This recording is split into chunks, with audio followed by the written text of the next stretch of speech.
So as we discussed in Tuesday's video, people reflect our state. If you haven't seen it, I'll link in the description to it. So I want to add to it today by focusing more on guarding the subconscious mind so we can remain in our chosen state. And as mentioned, I want to relate this over to personal magnetism. Although this could be applied to any state, belief systems, or beliefs. So again, we return to some of William Walker Atkinson's work to emphasize, this time his book, Suggestion and Autosuggestion, which he released in 1909. Also, interestingly, 11 years earlier, there was another book titled Suggestion and Autosuggestion, written by Charles Baudouin, which I've not read yet, but I'm looking forward to. So here we're interested in three keys. Number one, bringing awareness to beliefs when relating with others that are not ideal. These beliefs are part of the personal identity depicted here in the second layer of the Robert Dilts logical levels. The personal identity is made up of beliefs. This personal identity is distinct from the true identity, which is this I here above the pyramid. This is you who transcends the pyramid, and thus you can change your personal identity and or any beliefs that make up the personal identity. And one has a personal identity, whether they are aware of it or not, which if they observe what they do, don't do, say or don't say, and the experiences of their life, they will reveal the beliefs of this personal identity. Which brings us to the second key, which is conscious autosuggestion. Autosuggestion is what initiates and reinforces change to the beliefs and or the personal identity. Thus, to facilitate change, we apply autosuggestion to both enter into and also remain abiding in our personal magnetism state. So we bring awareness to which is you, so it's kind of funny to say that actually, as in you don't really bring awareness to you, as in you are the changeless awareness here, this I, and thus you, more accurately put, become aware of any beliefs in your mind that we can call lack of congruence based in relation to your ideal personal identity of high personal magnetism, we can call it, in your vision here. So we become aware of these beliefs, and if they're not ideal and in harmony with personal magnetism, we apply conscious autosuggestion to release identification to them. This is provided that one desires to be deliberate as to the kind of experiences they have in their life, rather than leaving it up to what they may think of as luck, chance, or fate. See, the unseen power is operated by your use of the two gifts bestowed upon humanity, as stated in the Hermetica, which are mind and speech. And mind is blank from birth, and beliefs are placed into a child's mind, which then automatically play out. And that is what the unseen power does. It doesn't judge, shame, or condemn. It simply takes the beliefs identified with and externalizes them for you. So the mind can be purified with conscious autosuggestion.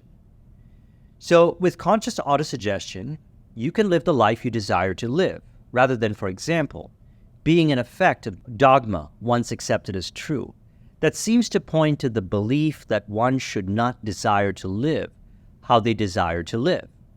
That's all programming. I call that programming the matrix. And it does not do anything but delude one to believe that the power is outside of self, and that life experiences are a matter of luck, chance, or what one may refer to as fate. There is no real power outside of self. There is only one power within, and that is God, the Ancient of Days, I am, Exodus 3:14.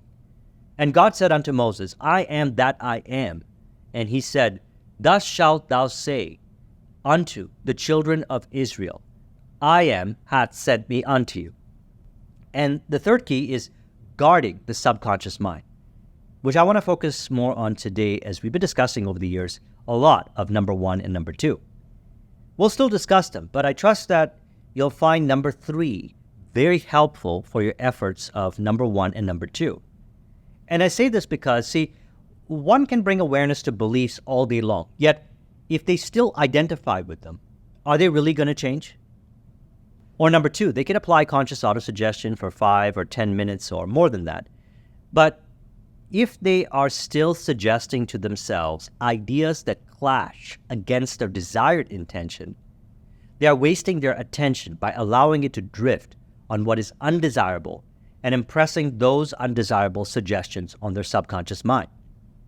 Now, if one guards the subconscious mind, then two interesting things happen. Number one, their conscious autosuggestions are more easily accepted and encouraged. And number two, they listen to themselves and trust themselves, and they discover the world within. I like how Charles Haanel said it in the Master Key System. There is a world within, a world of thought and feeling and power, of light and beauty. And although invisible, its forces are mighty. For example, as I guard my subconscious mind from false impressions, I experience amazing creativity, inspiration, authentic ideas for living. I reveal my desires from the heart, and it is easy to discern between false impressions considering Matthew 10:16. Behold, I send you forth as sheep in the midst of wolves. Therefore, be shrewd as serpents and innocent as doves.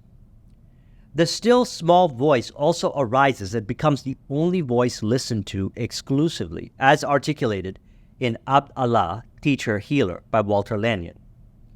He says, "This is a glorious thought and one well worth sitting in the silence with. I and my Father are one.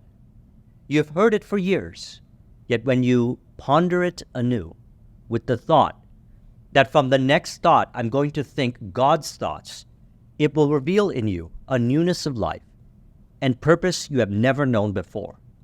This still small voice, of which so much has been said, will finally become the only voice as you begin to realize your oneness with the Father within." So to recap thus far, the three keys. Number one, be aware of beliefs that are not in harmony with being magnetic. Number two, release identification to them with autosuggestion. And number three, guard the subconscious. So as mentioned, we're focusing more on number three today. And if you want to go deeper into all of this, I recommend my Subconscious Mind program, which I'll link to in the description.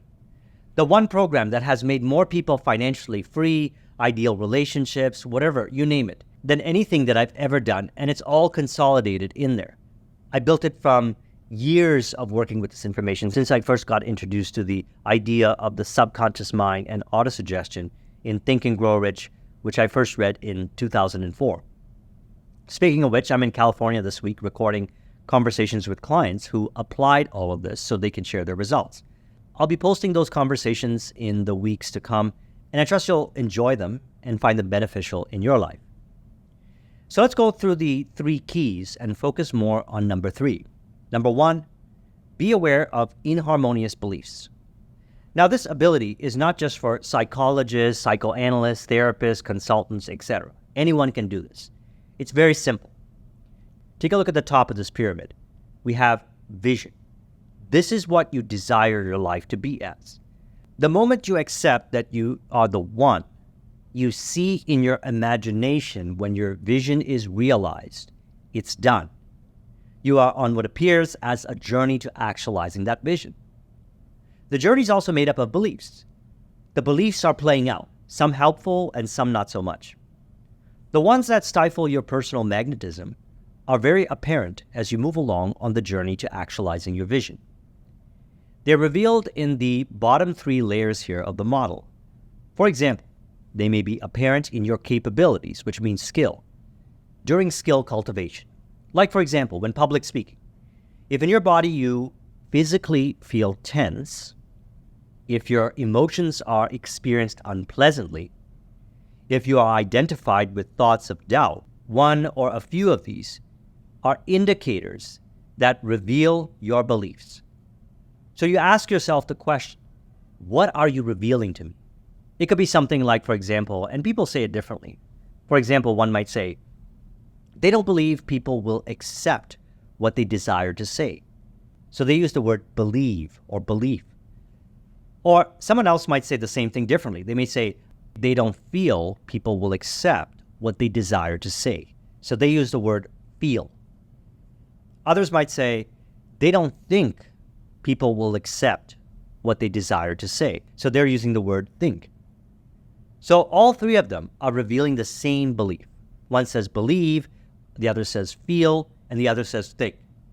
They're all pointing to the root, which is the belief, which was once a thought seed. So the belief is revealed by their thoughts, emotions, and behaviors. So then number two, they can create autosuggestions, which can be general or specific, whatever they resonate with. I recommend choosing the ones that release identification to the beliefs in question, considering the path of least resistance. So generic could be, I feel confident that people accept me the way I am. And if that triggers resistance, they could say something like, people accept me when I share what's on my heart. Or those that desire to hear and benefit from what is on my heart appear and appreciate me for sharing. And one is not better than the other. Choose whatever works for you. And this is how we apply number one and number two. So now let's talk about number three, guarding the subconscious mind, which helps make number one and number two a lot easier and faster. The reason why I say this is I see many make wonderful progress. Things go their way. Then all of a sudden they allow inharmonious thoughts to plant in their subconscious mind. And they then appear to go in a direction that is not ideal. So let's talk about what, why, and how this happens so we can be aware of this and guard the subconscious mind. To do this, let's look at what William Walker Atkinson had to say in his book, Suggestion and Autosuggestion, specifically where he discussed the 5 classes of suggestion. So these 5 classes of suggestion reveal how one allows information to enter their subconscious mind, and more specifically put, as they're the only ones suggesting meaning. It is what they relate to information, thus what they suggest to themselves, as we are always suggesting to ourselves when we are consuming information. For example, one could read a statement that says, this works and that doesn't work, related to whatever. And they don't accept the suggestion of this works and that doesn't work, unless they think feelingly that it is that way. So, in other words, someone could say to me that I'm doing things the wrong way, and it has no impression on my subconscious mind until I activate the words with the power. So only I and you can choose to take those words and imply meaning to them in a way that relates to us. Words are charged with power only when we knowingly or unknowingly associate intention to them. For example, one person may hear, you are confident, you are wonderful, you are ideal in every way possible, and still believe the opposite. While another person can hear, you are confident, you are wonderful, you are ideal in every way possible, and then go on to believe that they are confident, they are wonderful, they are ideal in every way possible. So thus, let's discuss the 5 classes of suggestion. First, we have suggestion of authority. He says, suggestion of authority manifests both in the positive authoritative statements directed to the point and also by the spoken or written statements made by those who speak or write with an air of authority. So one may identify with beliefs from which they suggest to themselves that when particular people who they consider authoritative share messages, they know what they're talking about, so they should believe what they are saying without question. Or because they hold certain credentials, that means that they know what they're talking about without question. And these conclusions are not necessarily true. They may be true, yet not always. And so, why would someone believe someone who is a perceived authoritative figure to be absolutely true? Well, it could be due to a number of subconscious beliefs, such as groupthink or social proof.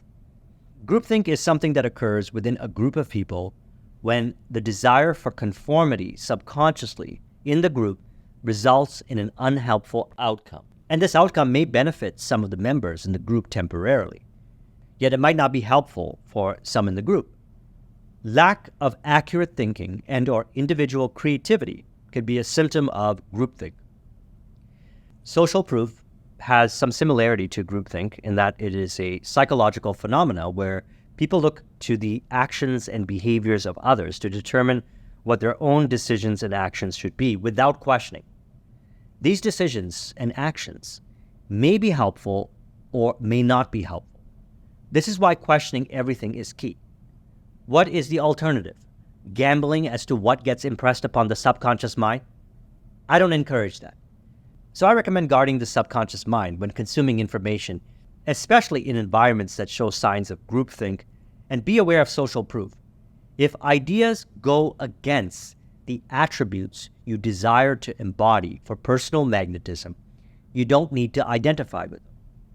Next, we have suggestion of association. He says, it is very easy for us to associate certain things with certain other things. And we will find that when one of these things is recalled, it brings with it its associated impressions. So for example, when we think of attractiveness, we might picture a person looking or dressing a particular way. Now, if one compares themselves to these attributes in a way that disempowers them, I consider that grounds for releasing identification to those beliefs. Then we have suggestion of habit.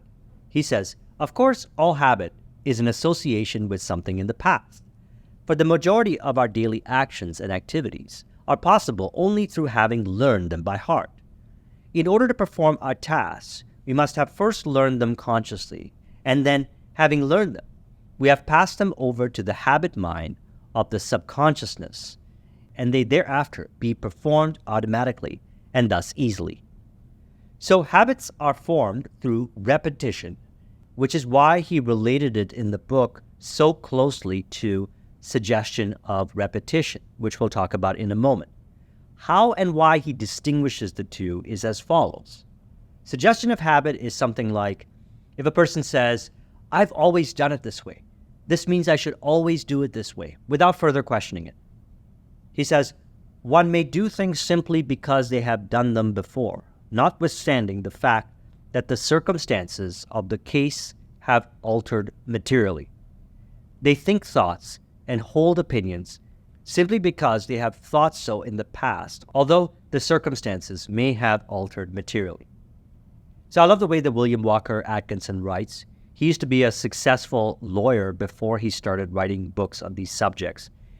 Then we have suggestion of repetition. He says, it is the constant dripping of water wearing away the stone.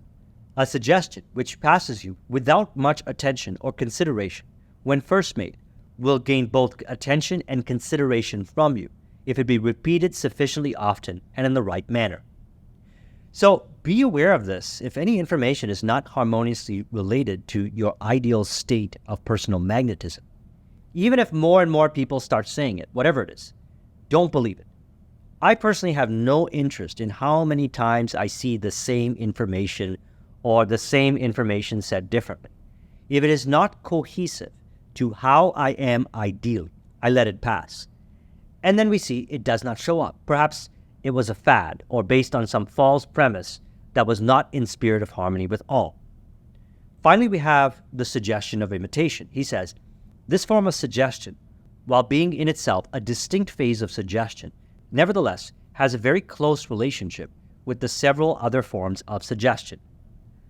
One may copy the attitudes, appearance, tones, and little personal peculiarities of some prominent person, seemingly imagining that by doing so, they may absorb their qualities.